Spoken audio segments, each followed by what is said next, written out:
Hello, Gemini generating picture Facebook and ইনস্টাতে আমাদের সবার ফিডেই ঘুরঘুর করছে। আমি দেওয়ার পরে যারা একটা অ্যাপস এবং টিউটোরিয়াল দেখতে চেয়েছিল, চলো ছোট্ট একটা প্রসেস দেখি। অ্যাট ফার্স্ট আমরা গুগলে গিয়ে সার্চ দিব জেমিনি সার্চ করার পরে আমাদের এরকম একটা অপশন আসবে, দেন আমরা জেমিনির ওয়েবসাইটে ঢুকে যাব। জেনারেটিং এর জন্য কোনো চার্জ অর ভেরিফাইড প্যাকেজ কিছুই লাগবে না, ইটস টোটালি ফ্রি।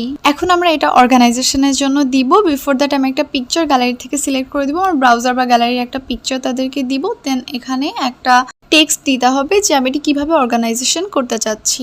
সো যেহেতু আমার একটা কালেক্টেড টেক্সট এখানে কপি করা ছিল, আমি সেটাই দিয়ে দিলাম। এরপর একটু ওয়েট করতে হবে, জাস্ট নেটওয়ার্ক স্পিডের উপর ডিপেন্ড করে এটা কতটুকু টাইম নেবে কমপ্লিট করতে। এখানে নিচে প্লাস সাইনে ক্লিক করে আপলোডেড ফাইলে ক্লিক করলেই পিকচারটা দেওয়া যাবে। এখানে টেক্সটটা নিজের মতো করে কাস্টমাইজ করে দেওয়া যাবে। অ্যাকচুয়ালি আমি যেমন পিকচার চাচ্ছি আমি তেমনই একটা টেক্সট লিখে দিব। এখানে একটু লোডিং এর পরে আমার পিকচারটা রেডি হয়ে গেছে। এখন আমি উপরে অ্যারো চিহ্নতে ক্লিক করে জাস্ট পিকচারটা সেভ করে নিব আমার গ্যালারিতে। And thank you.